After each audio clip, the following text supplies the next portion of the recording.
प्रियो, जब हम सफलता पा लेते हैं और जब हम आशीषों का अनुभव करते हैं और उन्नति को जब हम पा लेते हैं, अद्भुत काम जब हमारे जीवन में होते हैं, तब शैतान चुप नहीं रहता है। प्रियो, यूसुफ के पवित्र जीवन जीने के प्रतिफल में सफलता मिल गई, उन्नति मिल गई, अद्भुत काम हुआ। शैतान चुप नहीं था, विपत्ति को ले आया, अपमान लेकर आया, संकट ले आया, अंधकार से भरे बंदी गृह में डाल दिया। अभी शैतान सोचा इसका काम हो गया, यूसुफ का काम हो गया।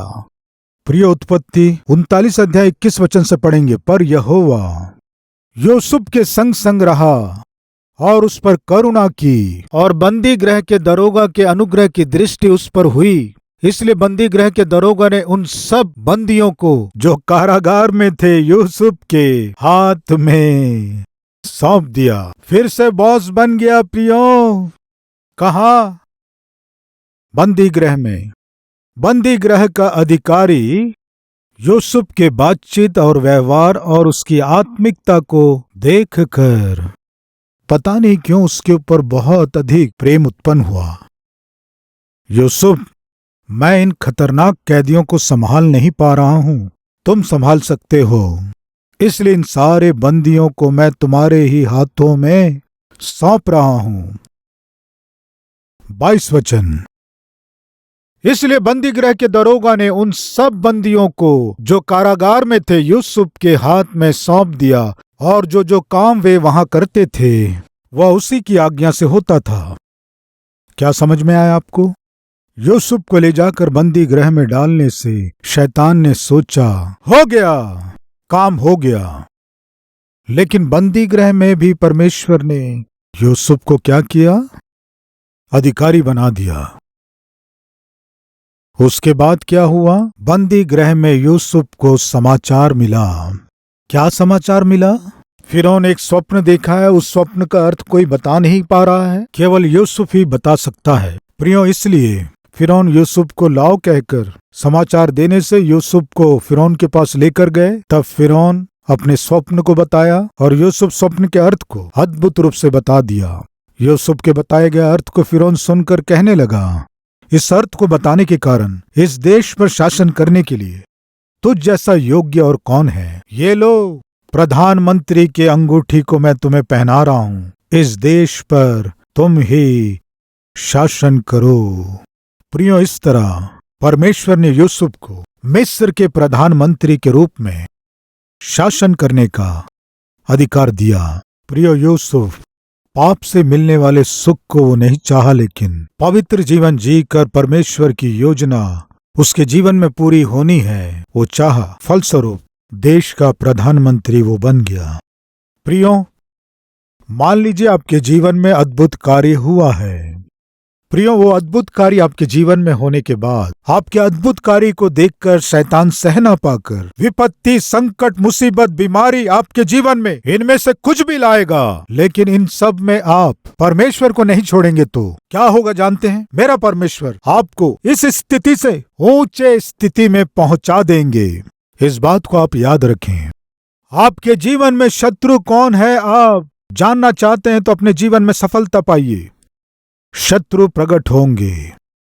आइए देखें 1 शमूएल 16:21। और दाऊद शाऊल के पास जाकर उसके सामने उपस्थित रहने लगा और शाऊल उससे बहुत प्रीति करने लगा और वह उसका हथियार ढोने वाला हो गया।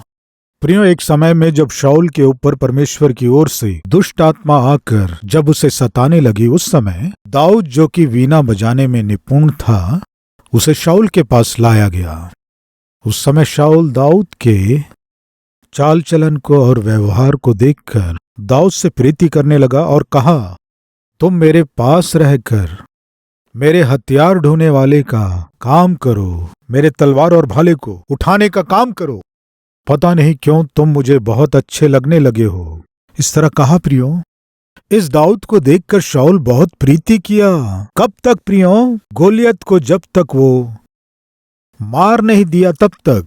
जैसे ही गोलियत को मार डाला और सारा देश दाऊद की प्रशंसा कर रही थी, शत्रु बाहर प्रकट हुआ। ध्यान से सुनिए प्रिय भाई और बहन, आप जिसके विषय में कह रहे हैं कि ये मेरा अच्छा मित्र है, जिस स्त्री के विषय में आप कह रही हैं मेरी अच्छी मित्र है, आप अपने एग्जाम्स में उससे अधिक मार्क लाकर दिखाओ, अपनी शैली से अधिक मार्क लाकर दिखाओ, अच्छी पदवी में जाकर दिखाओ, अच्छी नौकरी आप कमाओ, अच्छा पति या अच्छी पत्नी को पालो।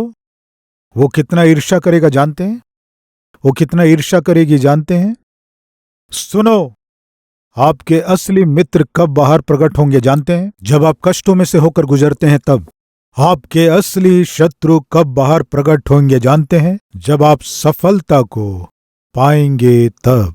जिस शाऊल ने दाऊद से प्रीति किया, अभी देखिए उसी से ईर्ष्या कर रहा है और उसे मारने के ताक में था। और उतना ही नहीं, उसने एक निर्णय लिया। वो क्या है कि दाऊद को मारना है। 1 शमूएल 18 उसका 11। तब शाऊल ने यह सोचकर कि मैं ऐसा मारूंगा कि भाला दाऊद को भेद कर भीत में धस जाए, भाले को चलाया। विपत्ति, संकट अचानक आ पड़ी। कब? दाऊद के जीवन में अद्भुत कार्य जब हुआ तब।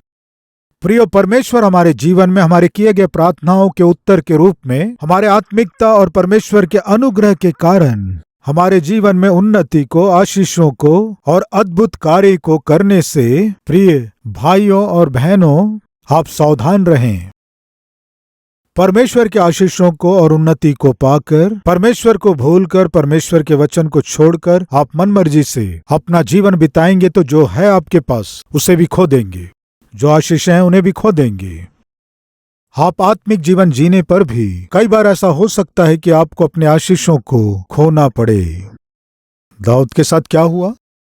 वो शाऊल के पास उपस्थित रहता था, उसे वहां से दूर कर दिया। वो सेना के ऊपर अधिकारी था, वो हटा दिया गया और ऊपर से दाऊद यदि दिखाई दे उसे मार दिया जाए, ये आदेश दिया। प्रियो, अंत में हम देखते हैं परमेश्वर शमूएल से कह रहे हैं, मेरे मन के अनुसार एक व्यक्ति को मैंने चुन लिया है, उसे मैं राजा बनाऊंगा। फिर क्या हुआ? शाऊल दाऊद को मारना है ये सोचकर विपत्तियों को पहुंचाया, संकट को पहुंचाया, अन्याय से उसे पदवी से हटा दिया, उसका अपमान किया। अंत में युद्ध में वो अपने आप को मार लिया। प्रियो, दाऊद अपमानित किया गया, अन्याय को सहा, विपत्ति और संकट का सामना किया और इस तरह सामना करते हुए देश पर शासन करने वाले राजा के रूप में सिंहासन पर बैठ गया। प्रियो, क्या समझ में आ रहा आपको? जब हम अपने जीवन में आशीषों को, उन्नति को, अद्भुत कार्य को जब हम चख कर देखते हैं, ऐसे समय में शैतान और शैतान के लोग आपके जीवन में संकट और विपत्तियों को ले आते हैं, अपमान करने की कोशिश करते हैं। प्रियो, हम बाइबल में देखते हैं शद्रक, मेशक, अबेदनगो, इन तीनों के नाम फाइनल लिस्ट में आ गए। राजा के सम्मुख उपस्थित रहने के लिए सारे विद्यार्थियों में से 3 लोगों का नाम लिस्ट में आया है। शद्रक, मेशक, अबेदनगो, ये तीनों राजा के सम्मुख उपस्थित रहने के लिए योग्य हैं। यह अद्भुत है। उस देश में गुलाम के रूप में ले जाए गए थे। गुलाम के रूप में ले जाए गए ये जवान राजा के सम्मुख खड़े होने के स्तर तक पहुंच गए। अद्भुत है। फिर क्या हुआ? उसी समय राजा ने एक प्रतिमा को बनाकर खड़ा किया और कहा, सबको इसे दंडवत करना है। शद्रक, मेशक, अबेदनगो ने कहा, हम दंडवत नहीं करेंगे। जीवित परमेश्वर के अलावा मनुष्य के बनाए गए प्रतिमा का हम दंडवत नहीं करेंगे, निश्चित रूप से कह दिए। फिर क्या हुआ? विपत्ति आ पड़ी। अन्याय से उन तीनों को ले जाकर आग के भट्टे में डाल दिए। कब जानते हैं? जब वे राजा के सम्मुख उपस्थित रहने के उस उत्तम स्थान को पा लेने के बाद, उस देश में गुलाम के रूप में ले जाए गए ये तीनों जवान परमेश्वर के महान अनुग्रह को पाकर राजा के सम्मुख उपस्थित रहने वाले शार्प, यंग, डायनामाइट के रूप में जब वे चुन लिए गए, वे जब उस आशीष को अनुभव कर रहे थे, विपत्ति आ पड़ी, संकट आ पड़ी। बलपूर्वक उनके हाथ पैर बांधकर उन्हें ले जाकर आग के भट्टे में डाल दिए। फिर क्या हुआ? क्या वे डर गए थे? अपने प्राण की रक्षा करने की कोशिश किए? क्या वे अपने विश्वास को छोड़ दिए? वे क्या बोले जानते हैं? हमें ले जाकर आग के भट्टे में डाल दोगे, कह के डरा रहे हो ना। सुनो, हम जिसकी उपासना करते हो परमेश्वर आग के भट्टे में से हमें बचाने के लिए सामर्थी है। अगर हमारा परमेश्वर आग के भट्टे में से हमें ना बचाए तो भी हम तेरे खड़ी कराई हुई मूर्ति के आगे बिल्कुल झुकेंगे नहीं। इसका अर्थ जानते हैं? हमारा परमेश्वर हमें छुड़ाने में सामर्थी है। अगर नहीं भी छुड़ाए तो भी हम आग के भट्टे में डाले जाएं या मर भी जाएं, हम अपने परमेश्वर को बिल्कुल छोड़ेंगे ही नहीं। ये है प्रियो विश्वास। उसके बाद क्या हुआ? उन तीनों को आग के भट्टे में डाल दिए। जब तीनों को आग के भट्टे में डाल दिए, उसके बाद नबूकदनेस्सर ने जब ऊपर से देखा, आग के भट्टे में चौथे पुरुष का स्वरूप ईश्वर के पुत्र के सदृश था। मंत्री को बुलाकर पूछा, हमने 3 लोगों को आग के भट्टे में डाला था ना? हाँ राजा, लेकिन आग के भट्टे में मुझे चौथा पुरुष दिखाई दे रहा है। ये ईश्वर के पुत्र के सदृश है, साक्षात ईश्वर का स्वरूप है। फिर क्या किया जानते हैं? पास आकर देखने लगा। आग के भट्टे में से शद्रक, मेशक, अबेदनगो बाहर निकल आए। सुनिए, वे लोग उन्हें जंजीरों से बांधकर आग के भट्टे में डाले थे। जब वे बाहर आए तो उनके हाथों में कोई भी जंजीर नहीं थी। उनके शरीर का एक बाल भी नहीं जला। प्रियो, क्या हुआ था? प्रमोशन। इसके बाद राजा ने इन तीनों को देश के उत्तम स्थान में, पदवी में रखा। प्रियो, इस तरह देखते जाएं तो बाइबल में बहुत से चरित्र हैं, लेकिन कॉमन रूप से हमें क्या मालूम चलता है कि हमारे जीवन में परमेश्वर अद्भुत कार्य करे या आश्चर्य कार्य करे, हम खुश होते हुए, आनंदित होते हुए, शैतान जो कर रहा है उसकी युक्तियों को और उसकी योजनाओं को अनदेखा करेंगे तो बहुत हानि उठाएंगे। परमेश्वर जब अद्भुत कार्य और आश्चर्य कार्य हमारे जीवन में करें, प्रियो, तब हमें जागृत होकर रहना है, क्योंकि शैतान चुप नहीं रहेगा। इसलिए हमें क्या करना है?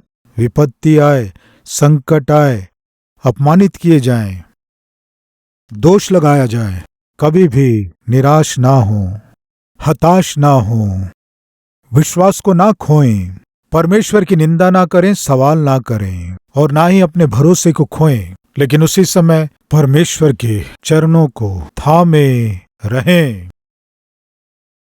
आपने जो खोया है उससे 100 गुना बढ़कर आशीषों को परमेश्वर आपको देंगे। विश्वास कीजिए। यूसुफ क्या खोया था? पोतीफर के घर के अधिकारी होने की पदवी को खोया था और कष्टों में से, तकलीफों में से वो गुजरा, लेकिन फिर भी परमेश्वर को नहीं छोड़ा। तब परमेश्वर क्या किए? देश पर ही शासन करने का अधिकार दिया। प्रियो, दाऊद एक चरवाहा था। ऐसे चरवाहे को परमेश्वर सामर्थ दिया और गोलियत को मारने की ताकत दिया। फिर क्या हुआ? एक बड़ी उन्नति, राजा के पास उपस्थित रहने की पदवी और राजा के सेना के ऊपर एक उत्तम पदवी। अद्भुत कार्य हुआ, लेकिन अचानक उस पोस्ट को जिसने दिया वही शत्रु बन गया, संकट ले आया, मारने की कोशिश किया, विपत्ति में डाल दिया और मुसीबत ले आया, अपमानित किया और अन्याय से उस पदवी को छीन लिया। दाऊद रोया नहीं, दाऊद परमेश्वर से सवाल नहीं किया।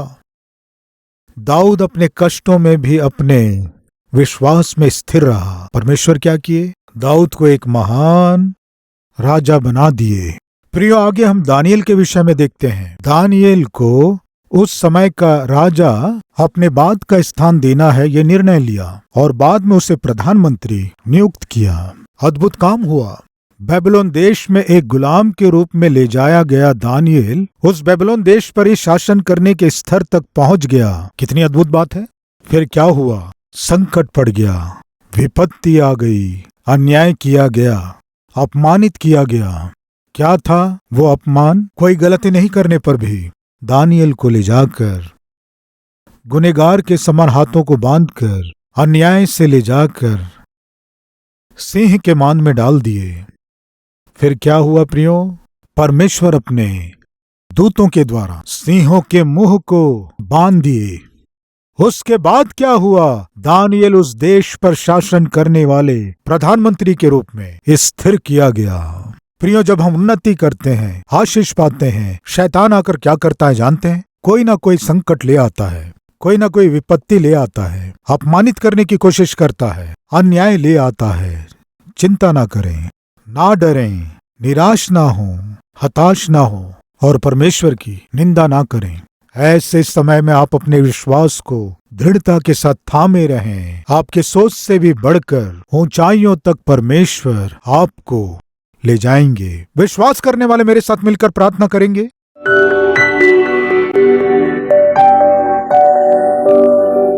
पवित्र परमेश्वर पिता, हमारे जीवन में हम दीन स्थिति में रहकर ईमानदारी और खराई से जिएंगे तो आप हमें बलवंत करके हमारे स्थिति को बदलकर उत्तम स्थिति में पहुंचाकर आपके नाम की महिमा लेने वाले महान परमेश्वर हैं आप।